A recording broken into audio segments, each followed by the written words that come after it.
Those of you who've been writing me and texting and direct messaging me about the Starseed class, let me just give you some updates. The early bird pricing for the Starseed Masterclass will be ending next Sunday. So you have 1 week left to register if you'd like to register for the Starseed class. After that, the price will go up, and the very final day for registration will be April 2nd. The class begins April 3rd on Saturdays at 2 p.m. East Coast time, that's New York time, and it will run for 5 full weeks. And then on Tuesdays, there'll be a class at 10 a.m. and Thursday nights at 7 p.m. So if those of you who already registered, don't worry, I'll be getting an email out within the next few days with all the times and starting to slowly feed you some information on how to get prepared for that class and get ready, because we are going to work with the Akashic records, with our past lives, with clearing old beliefs, with tapping into these tablets that they've been showing me during the night that are waiting for us to read.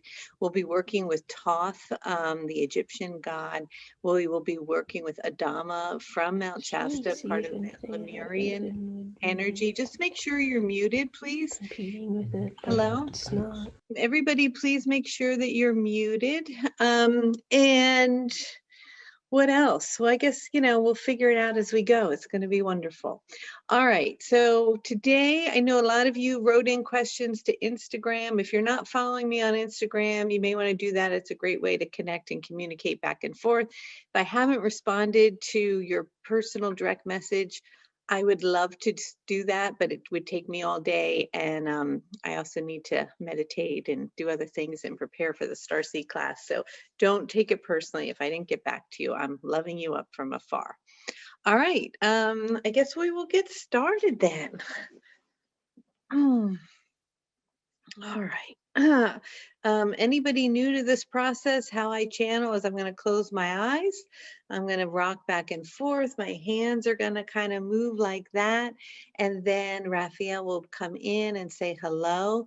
It's really wonderful if you're distracted right now by looking at your phone or reading something or doing something else, to stop that and see if you can just be present while we're here for the next 40 minutes or an hour. And bring and absorb Raphael's loving vibration, because Raphael's energy that's coming in has actually much more of a profound effect on your vibrational frequency than the words that are spoken. They're actually secondary. They're just sort of to keep you occupied while you're receiving updates energetically, vibrationally. All right, everybody, here we go.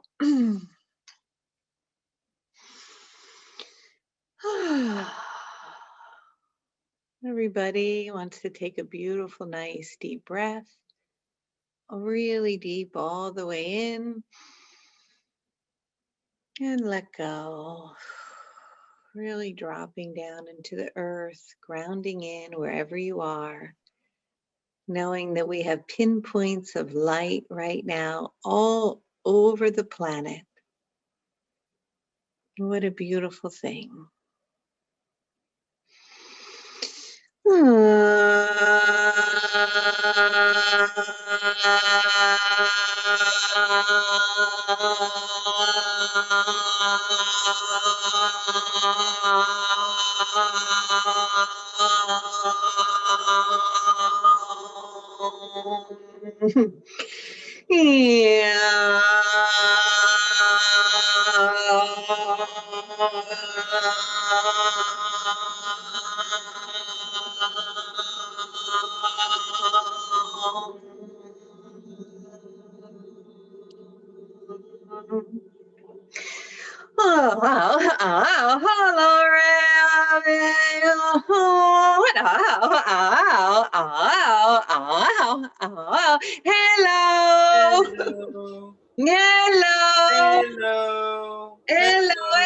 It is that you are feeling very distant. Hello.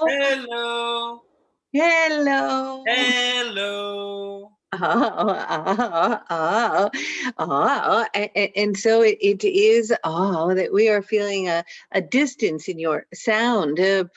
Perhaps you can come closer. Yeah.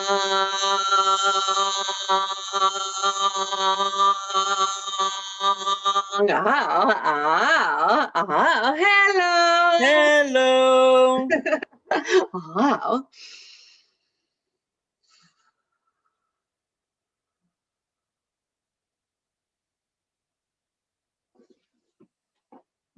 I have to check the sound. Is your volume turned up?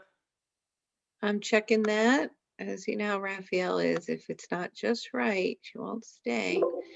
Turned it off all the way. Let's see if she's okay with this. I mean, I could hear you, but she wasn't pleased. All right.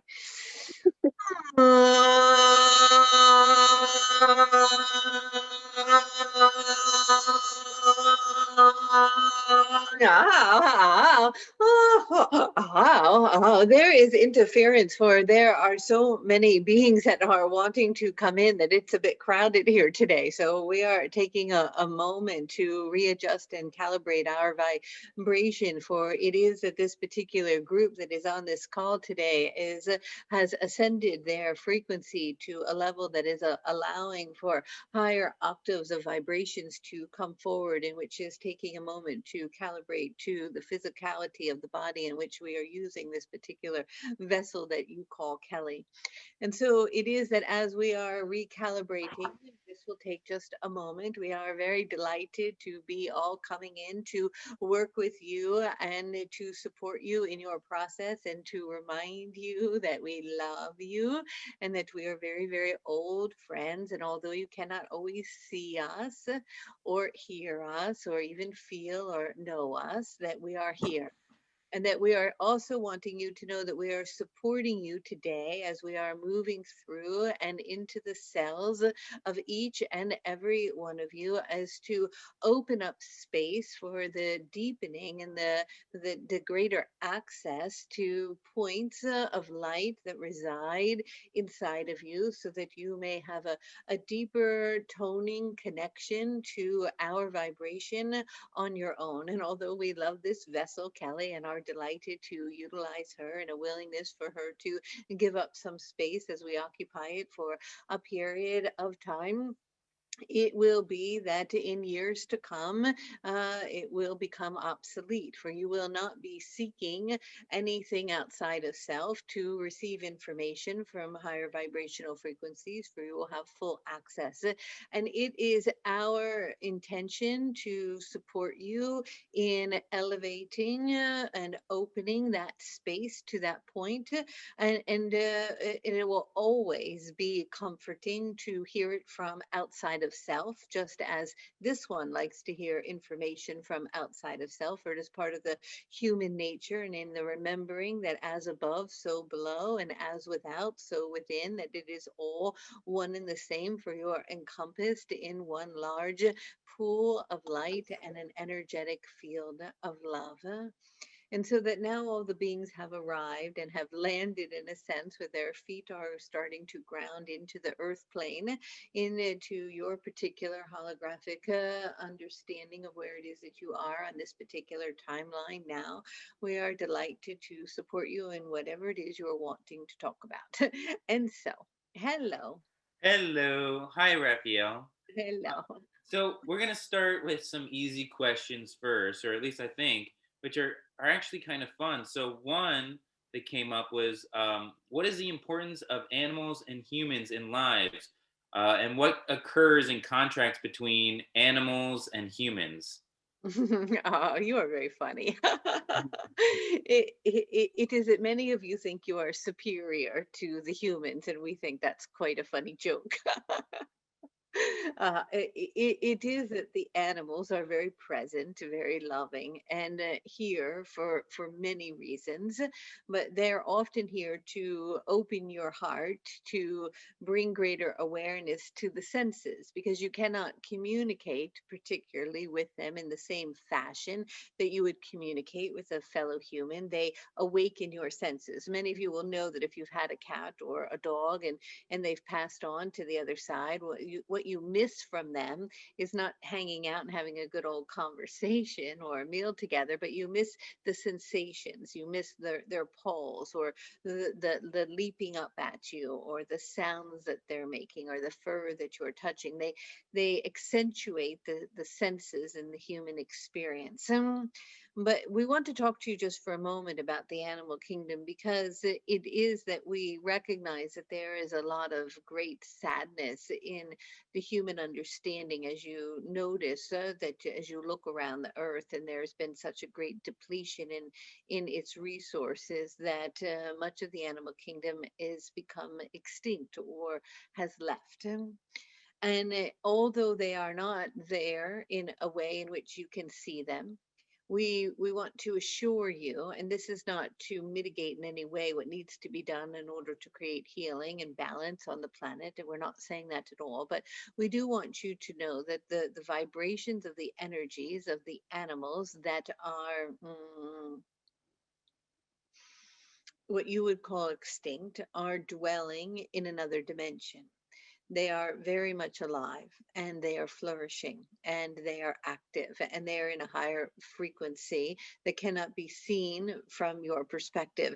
And as you begin to elevate your particular frequency into what many of you label or call the fifth dimensional vibration, you will see them again. You will merge with where it is that they are.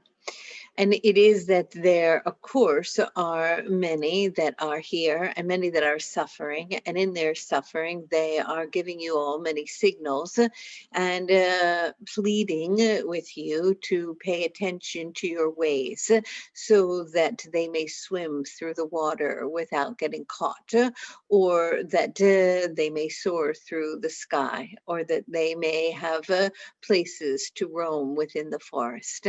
And we want you to bring your attention to it. Now, we thought, well, since this is a bit of a lighter subject, we won't get into great depth about what's happening on the environmental level on the planet, but perhaps we'll talk to you a little bit about your house animals, the one perhaps that you keep with you, your cat or your dog. And we want to give you a little tip.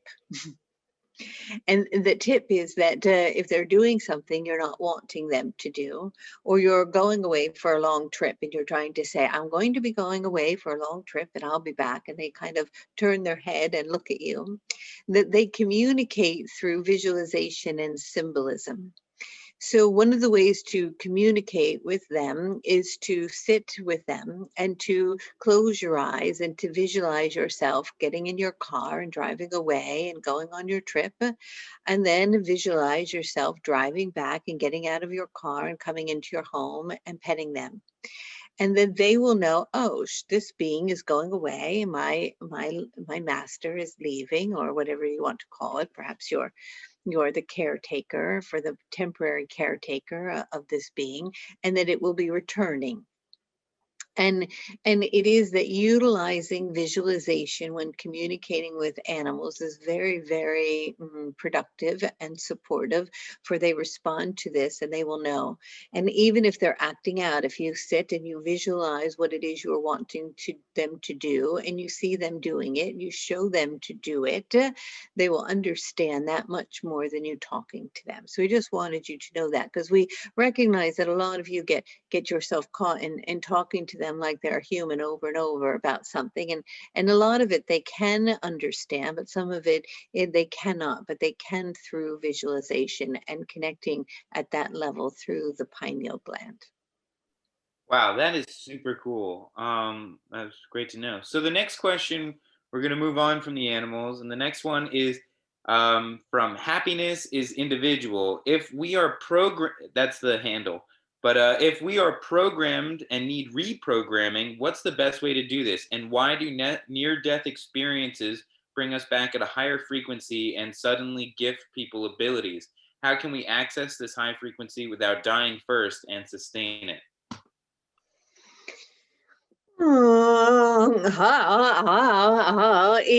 It is that when one leaves the physical body and they begin to merge with the source point, or you might want to call it a fingertip of unconditional love. It purifies and burns away much of what you're calling this programming or imprinting, allowing for more space and availability to fully access and tap into higher potentials of who it is that you are.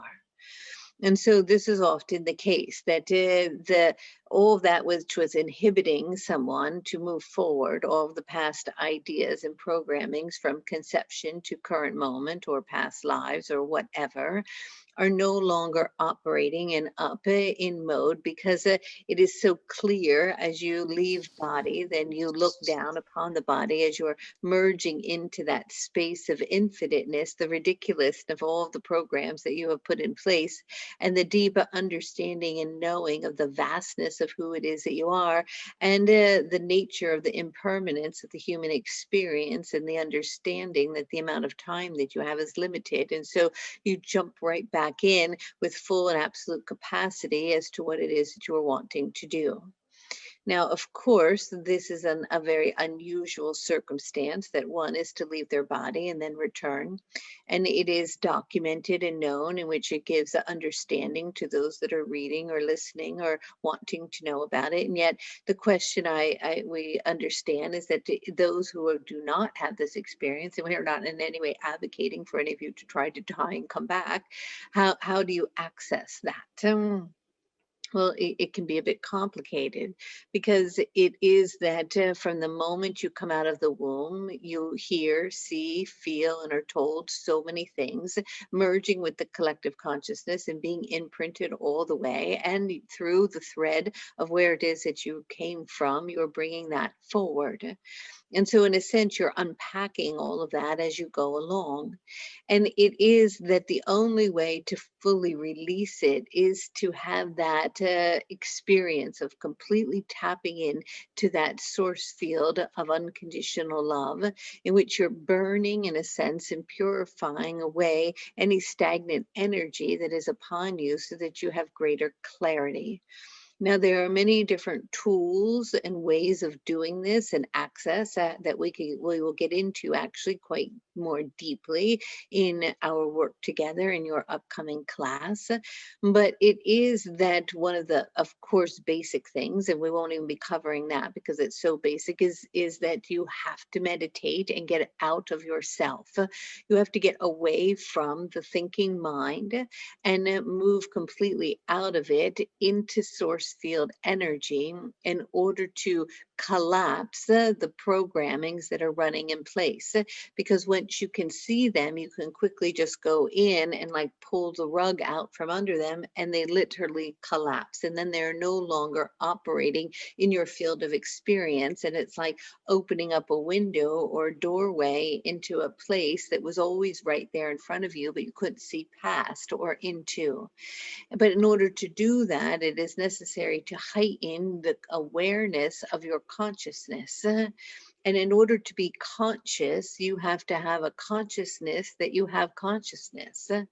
And so it is that the mode of operation of whatever it is that you're to be doing is to really focus on being behind what you perceive to be who it is that you are, with a greater awareness of self, having a vision or witnessing self from a higher octave, a higher vibration, from consciousness to self, an awareness of your consciousness. And when you're operating fully at the capacity, and it continues to grow from perhaps 1% to 3 to 5 to 10 to 50 to 100% consciousness, when you're fully operating at least 40% or above, then you are in a state in which you can intentionally collapse programs completely, and you can begin to return them to source or to where it is that they have come by utilizing sacred geometry, the spiral, and all types of tools in which we've taught you.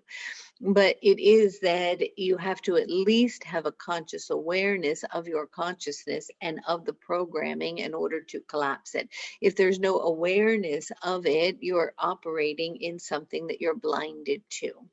And so it requires attention, and it requires some journeying and seeking, because it doesn't just, the pattern of a behavior or programming may keep presenting itself. But until you're willing to step back behind the program in a deep looking and observing at from a new place of awareness as to where it originated from, in a fact of wanting to return it, and also an understanding that it is not who it is that you are. Most programs that are up and running are misconceptions that are very outdated. And what do we mean by that? For an example, if you're coming out off the school bus, and you have a couple of siblings, and you get off the bus and the mother is waiting at the bottom for you to come, right, at the driveway or wherever it may be, and you run toward your mother and the other siblings do, and she opens her arms and she happens to take one of them and hold them tightly, and you're standing behind and she didn't hold you, you may have an idea, I am not important and my sibling is more important and I am unworthy. Now, it may simply have been that your mother couldn't hold all of them at the same time, and that then you would be next, and so on. It was just the nature of how things unfolded in that sequence. And so the misconception of what you decided in that moment to be true is a programming that can be implemented, that can be up and running, that is not actually based in truth. And so when you start to have conscious awareness of many of the programs that were implemented, especially at a very early age, by someone saying something inadvertently that you overheard, oh, well, Sally is not really that good at reading, and then you've decided that you're not smart, or whatever it may be, as you step back from the perspective you're at, that's not true. That was simply an impression at one singular moment in the time thread of the holographic field of all the awareness of who it is that you are, but that you decided to anchor and to imprint that as it moved into, began to spiral all the way into your cells, to know it as truth. And then you're operating through the lens of that program in your experience. So in order to collapse it, first you have to have an awareness of it. And to have an awareness of it, you have to have an awareness of the consciousness of who it is that you are. And that from that space, you have to get that consciousness, you have to remove yourself from the idea that you are identified, or you are the being that is in the body of who you are. You have to be able to separate your consciousness to become the observer. And one of the best ways to become the observer is to meditate, or to start to observe your thoughts or your words, or to observe nature. There's so many different exercises that you can do. But the more that you drop into the presence of the now and the observation of what is, the wider your consciousness begins to expand. And the more it begins to expand in the awareness behind who it is that you think you are, then it becomes easier for you to bring attention and to flash the light on a particular imprint, and to recognize it as a misconception, that it really isn't based in truth. And from that perspective, then just having the awareness that that's silly, in the knowing that it was there in itself, will allow it to collapse. Thank you, Raphael. And I guess my follow-up question, now I've experienced this in my life of where I've been holding on to a story or some sort of programming that isn't helpful, and I'm highly aware of it.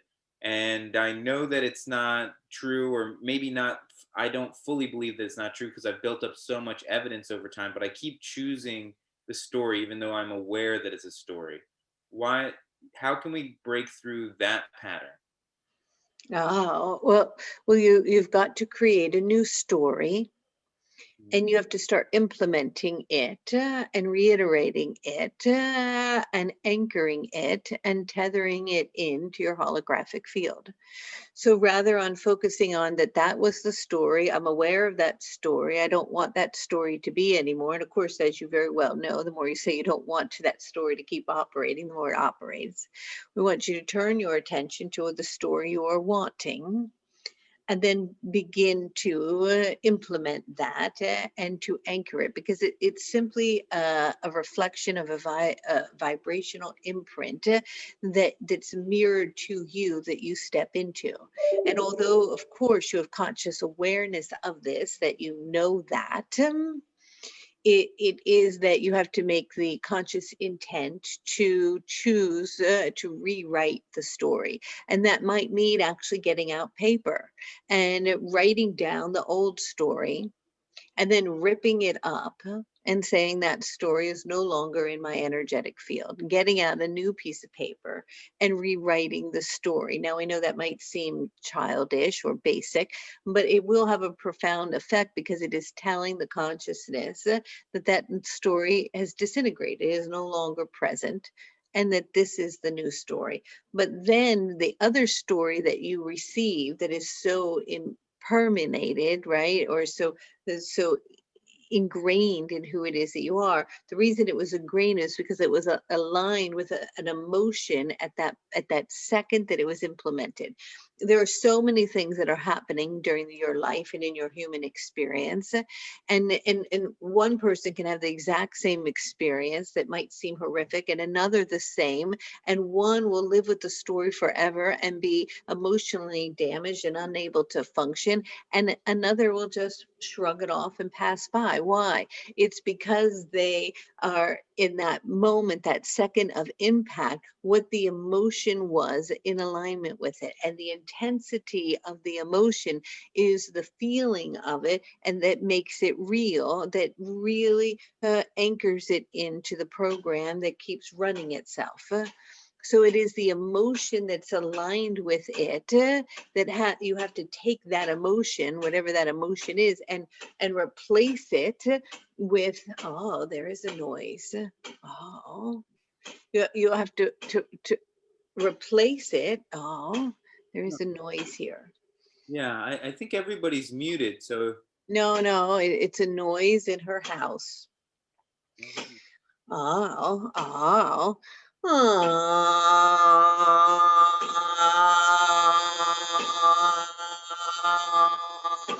Oh, we are doing our best not to be distracted by this noise, but it is very, very, very, very loud.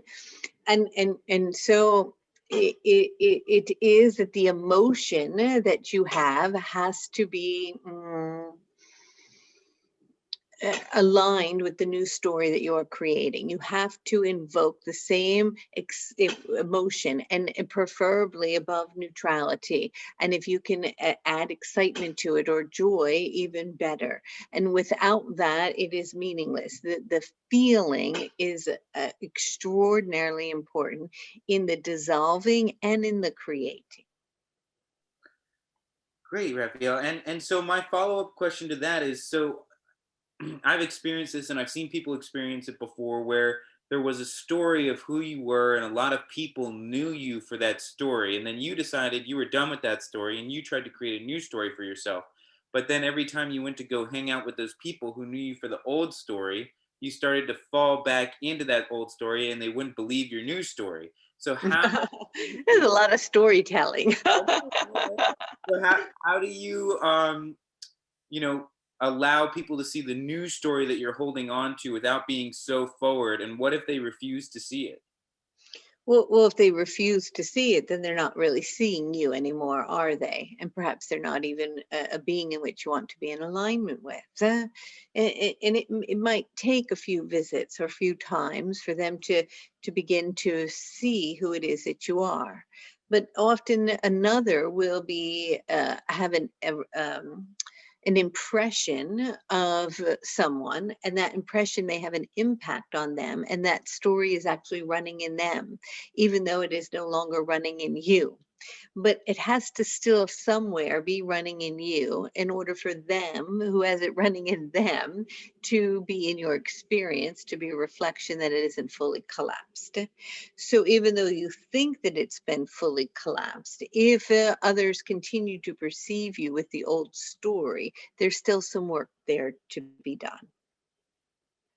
And so then that would be expanding more consciousness of how is this story still in my life that I haven't noticed, right? Yes, indeed. Okay, so the next question we have is, how do we know if we're on track? Is being tired and low on energy a sign that we're not on track? Oh, well, it can be that you're perfectly on track to stop what you're doing and to make a change to do something different. So you're always on track, whatever it may be. But the track may be showing you that what you're currently doing in this now moment is not working for you. Now, as we tune into the energetic field of this particular being, we can see that they have been in the spiritual world doing a lot of work for a very long time, but it is that we are wanting them to recognize that they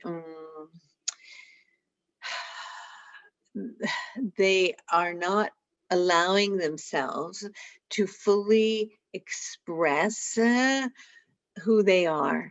They outwardly appear to others to have done so, but there is something inside that is not been allowed to come out to play. And so that is creating this exhaustion, this tiredness, because well, most of the time when you're tapping into another being in their energetic field and they're having very low energy, it is often due to a lack of movement and to eating dead food. But it is not the case with this being. It is that they are suppressing a part of their creativity and the expression of who they are that really deeply wants to come out and to be shared, that hasn't had an opportunity to do that because they're afraid that if they share it, that they won't be cared for or that they will be judged. And so we just want to share that. And although we recognize that this forum is not to give individual answers, it was important for this being to hear that.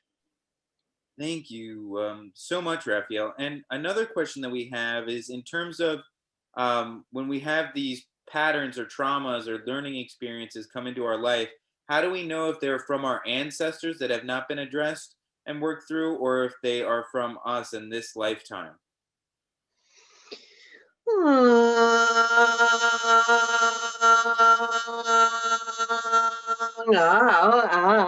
It is that you are all these very, very simple and yet very complicated beings.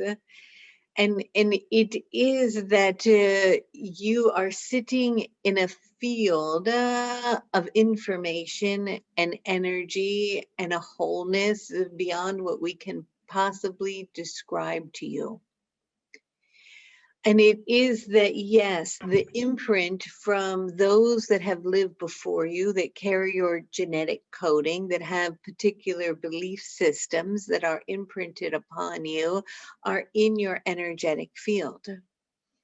And it is that the soul imprint or signature of who you are from the beginning of source time, when you chose to descend into form and to be here on the planet and to incarnate through lifetime after lifetime. All of the impressions of that vibration and energy are also part of who it is that you are.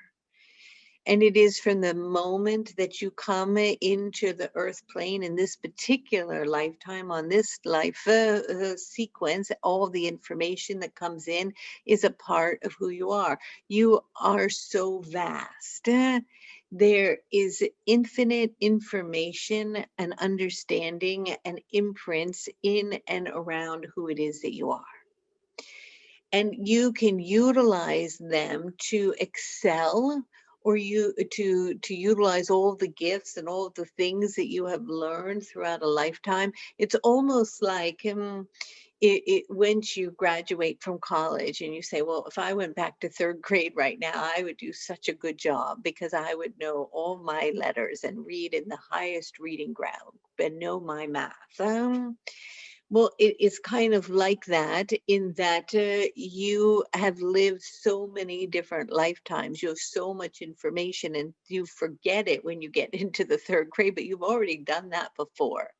And what's happening now is that you are starting to have a greater awareness that even as a child and moving forward, everything that you need to have access to already lives and dwells within you, that it is not separate, that it comes from the timeline of what you call your ancestral lineage before you, but it also is in front of you. You are in a sea of wisdom, knowledge, and information that now, as you are accelerating collectively around the planet, you are starting to have greater awareness and understanding of that and accessibility to tap into it and on any moment in time. It's like this beautiful, magnificent tapestry, and you are one thread going around along the line, but you have access to go in different directions and to gather information to bring it back to the parallel timeline that you are currently in.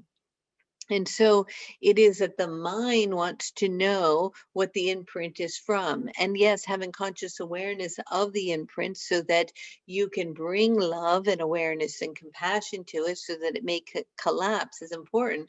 But we also want to remind you that you can all begin to focus on all of the positive imprints. We hear so much about the negative imprints, but what about all the positive imprints that allow you to be the capable, strong, powerful, beautiful, divine beings that you are, born with gifts that are beyond measure, that you can have access to if you bring your conscious awareness and attention to them. So yes, it's very important to release these old patterns, these old imprints, and to identify where they are from. And they come from infinite different points and places on the timeline. But we want today to remind you, why not play and practice a bit with tapping into all the infinite imprints that are within you, that are positive from the time in which you were so courageous in a particular lifetime, or the vibration and energy that you carry through in your genetic coding from an ancestor who was a magnificent artist, or a musician, or a builder, or a caretaker, or a lover, or a writer, or a salesman, or an architect, or whatever it may be. Start tapping into the gifts, because everything that you can act, everything that you can perceive, to think of, to be, and to explore and to treasure in this lifetime is accessible to you in the field of that awareness. And you can place all of your attention on collapsing the imprints. And yes, you want to do that for a period of time to create more space and opening to create something new. But you can also, instead of collapsing an imprint, you can bring an imprint to life. You can bring it alive like a pop-up story in a book where you open it up and it comes to life by bringing forward all the gifts and the lifetimes in which you were a healer, or where you were able to have vision, where you were able to work in the ancient civilizations and times where the gifts that you had are now dormant within you, and you can begin to access them. So it is that the more you start to have awareness that just in general, that you are so much more than your body, that you are so much more than your vessel, that you are so much more of who you think you are. And you can get out of the way of the everyday life, the things you think you have to do that are so important, and step into the awareness of the true vastness of who you are from the much greater perspective. And you start to operate in making your decisions and your choices from that greater awareness of all that you encompass, that all that you embody, of all of the experiences and lifetimes and moments that you have enjoyed, not only here on earth in this beautiful planet that you are residing on at this time, but intergalactic relationships and beyond. In other dimensions, in other frequencies, in other civilizations, and in other times, that you have access to all of that, to the greatest knowledge that ever was. And that you can tap into that and utilize it and bring it up through and around you into this experience to fully and absolutely be expressed. And that's what we're also wanting you to place your attention on, so that you can awaken those dormant talents that are your God-given birthright. And what's happening now on the planet is that there is this lifting happening of a cloud, in a sense, that has been blocking unlocking your vision to a toolkit of accessible, infinite information and ability of what you might label as the infinite possibilities and the zero point of the stillness of nothing that you can bring forward into your experience to fully embody and express. So, what we are wanting to remind you that you are infinite and limitless, and that somehow you've boxed sometimes yourselves into the idea of a paradigm of who you think you are and the limitations of your experience here at this given moment. But those limitations are only built and constructed by the mind itself. And when you dissolve the mind and allow it to take a back seat, as well as the ego, and allowing the conscious awareness of the heart to drive forward your decision making from the remembering of the vastness of who you are, you become fearless. Because there is nothing to fear, because the greatest thing that you could possibly fear would be death. And knowing that there is no death and that you are eternal, what are you afraid of? You begin to take a risk. Now, we're not talking about a risk like hanging off a cliff, because you have the laws of gravity and you have the universal laws of the physicality of the body. And we're not suggesting that kind of a risk, but we're talking about the risk of releasing fear by allowing yourself to embody the full powerful being that you are, to allow it to come up and to express itself without being inhibited by limiting beliefs or programming or patterning that you're paying all of your attention trying to get rid of. And yes, you need to do that to an extent, but what about accentuating the senses that you already have and tapping into the possibility of the vastness parts of self that have laid dormant that are ready to be awakened? And so perhaps we've forgotten your question, but it's all encompassing, really. All Yeah. the imprints come from many things, as well as all the possibilities. Absolutely, Raphael. And I think that everybody wants to be able to access that and get into that. And so this person, LSMCG, asked if we've been meditating, working on quieting the mind and raising our vibration, and still find it difficult to hear our angels, spirit guides, guidance. Is there anything else we could do? Could we be blocking it? I can feel their presence of love, but hearing the guide slash message is difficult. Yes, it's you have to cultivate it, and there also has to be patience, and a willingness to trust that it is happening in the timing it should. Now, we know that when others say, well, in divine timing, that can be a bit annoying, right? Because everybody wants something right now. And it is that in your culture and in your manifestation of creating so quickly so many things instantaneously, like in your technology and so on, that there is this impatience. Well, I've been meditating, and where is it? But it is that in true meditation, the sense of that impatience dissolves, because you're really at peace with whatever is in any given moment. You're not necessarily even seeking it. And when you actually get to the place where you're not seeking it anymore, when you're totally at peace with the presence of where it is that you are, it actually appears. And yet you cannot try to get to that place with the wanting for it to appear, because that negates actually what you're doing and it won't appear. And so it might seem like a riddle, but it really is about an awareness and a willingness to be present with complete absolute knowing that it is divinely perfect as it is, and surrendering to the presence of where you find yourself now, even though you've taken the steps that you've been told that you need to take in order to have that deeper connection with spirit, such as meditating and paying attention to your thoughts and your words and being present and being in the now, but clearly not to the capacity that is needed to open up the doorway to have the access you are needing as of yet. And that's absolutely perfect, because it is a process and a journey. And where it is that you are is actually the perfect place to be. And it cannot show you until you won't fully understand it until you've reached a certain point.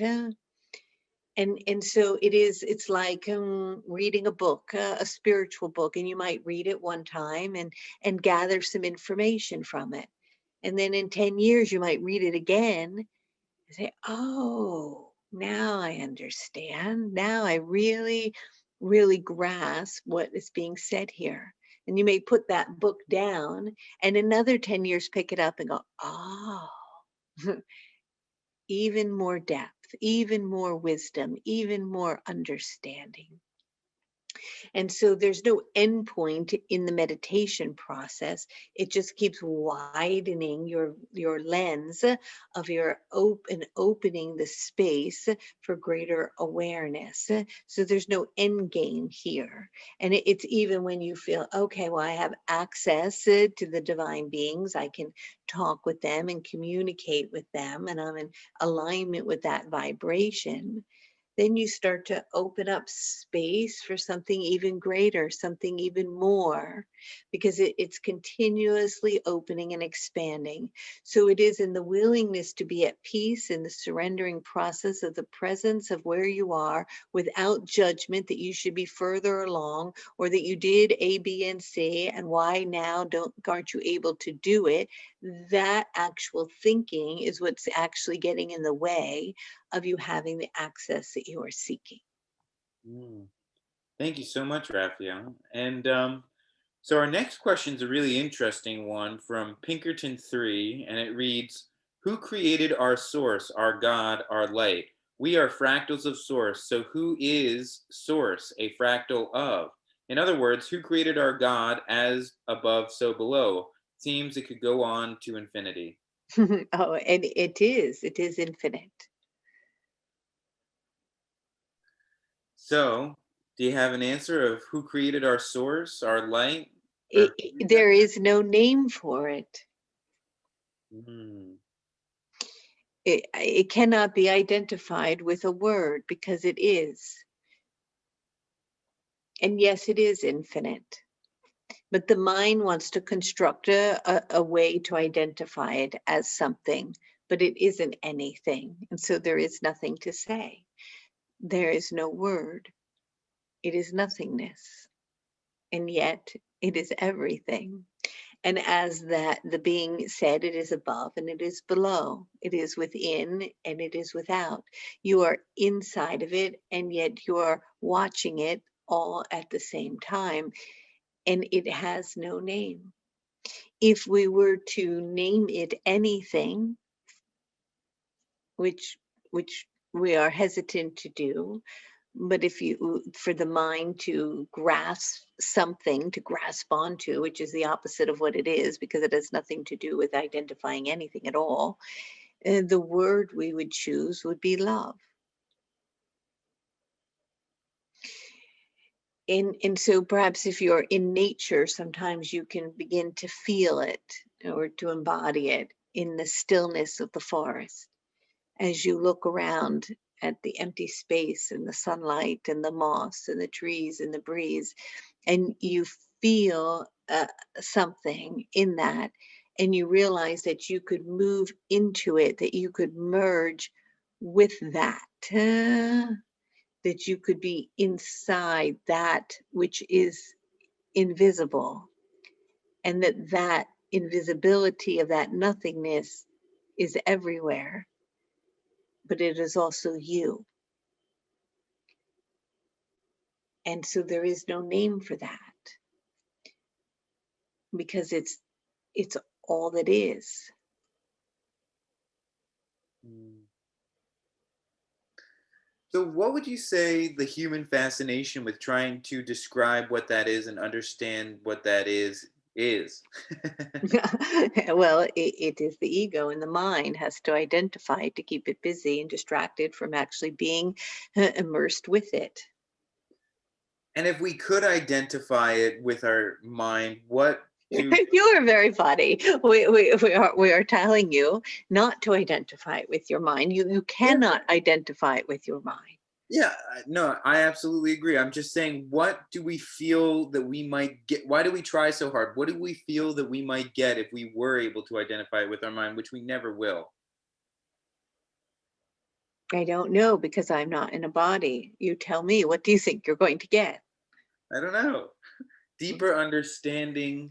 I have no idea. I have no idea. There's just a insatiable desire to understand. and I guess expand. Yes, and you cannot understand this with the mind. You can know it with every ounce of your being, but you cannot understand it. That those are two very different things. Very, very good. And so I guess the question is that I have is why has the why has us trying to comprehend what that is created so much war and so much pain and so much suffering in our world?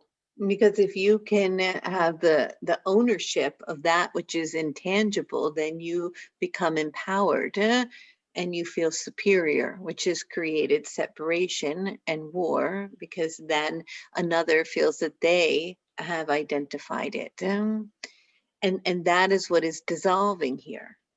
And as you begin to recognize that no one can own it because it is not tangible to be owned or to be identified or to be labeled or to be put in a book, whether it be the Bible or the Quran or that it be in written text of Buddhism or whatever it may be, that there is no absolute. And it is that those who claim that their way is the only way, whatever particular dogma or religion that is, has created many of the imprints you were talking about earlier on in the conversation.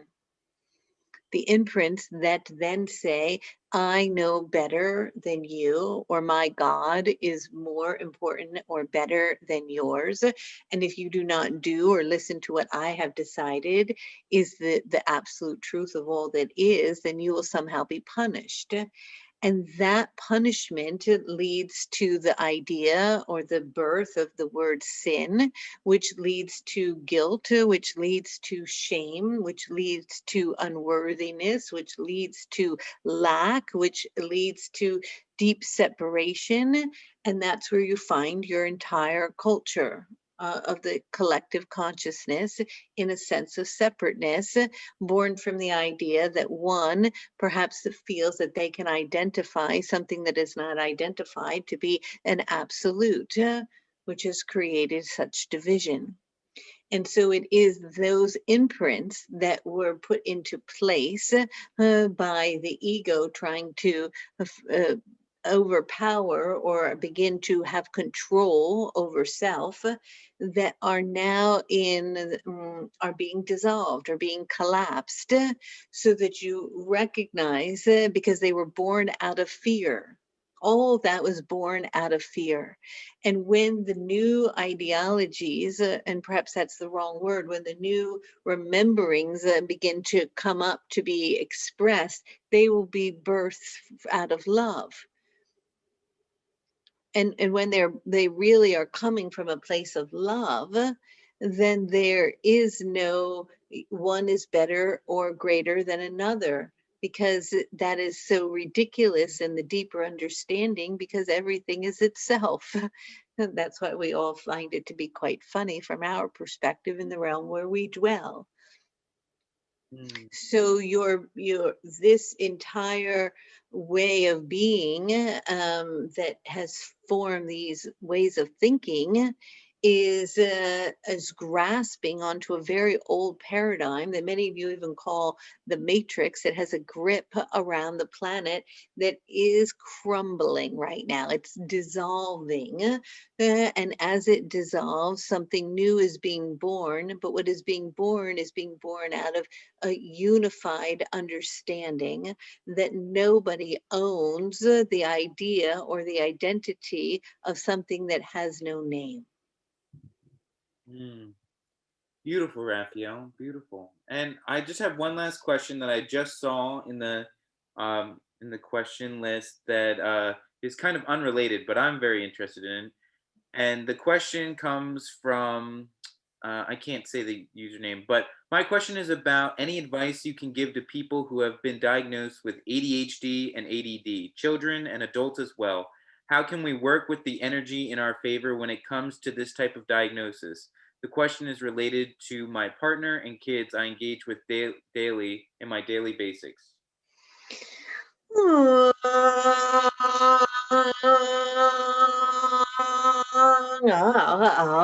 This is very prevalent right now, and something in which has been labeled. And it is that often when it is labeled as someone who cannot focus on one thing. And there are many other definitions to this, of course, but let's take that as an example. And part of that is because they are perceiving things from a holographic viewpoint, all simultaneously. And so they're not operating as much as in linear time as others in the past were, but they're operating holographically.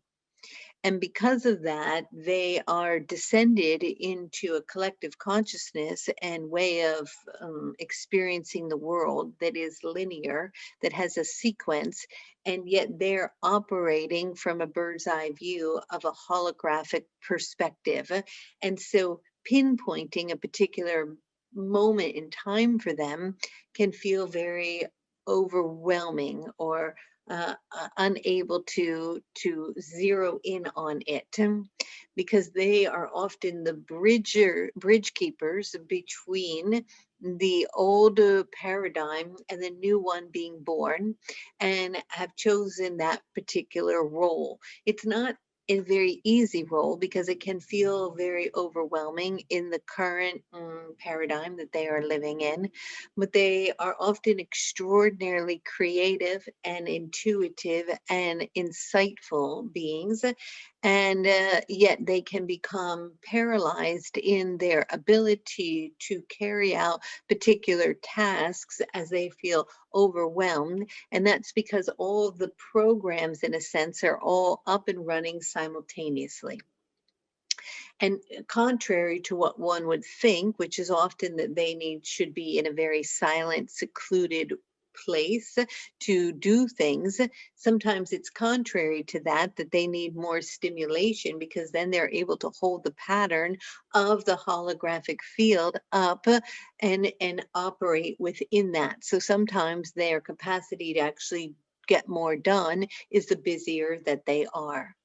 And so it is that as more beings continue to express their personality or their behavior in this way, they will add to this collective holographic field, forming in a sense, a consciousness based in a simultaneous platform, that where all timelines are running simultaneously rather than linearly, and they will be able to make a quantum leap in consciousness. And so it is important to allow children and adults that are labeled in this way to express their creativity and not to be judged if they don't always fit in the box, and to give them freedom to step out of the box so that they can express their gifts in other unique ways. And know that from the soul's perspective, that this was a conscious choice to embody in this moment in time, to be, as another being who asked in their question, a fractal part of a collective whole that is creating a new holographic consciousness. Now, sometimes that may be hard to fully absorb from the perspective and where you're at now, nor is that necessarily helpful for those living with someone with ADD or a partner or a child, because those who are operating in a more peaceful, serene setting in linear time and organizational sequence of events cannot fully understand their perspective. And so compassion is of great importance, and it is important for these beings to have periods of time, perhaps every 3 to 4 months, where they go and have some alone time or given alone space. It is important for them to recalibrate their vibration, because if they are continuously on a treadmill of activity without having some time alone, they are not able to assimilate all the information that they have downloaded. They download during sleep time large libraries of information that they are emanating out into the holographic collective field that is being rebuilt. And so that can cause disturbance in sleep time.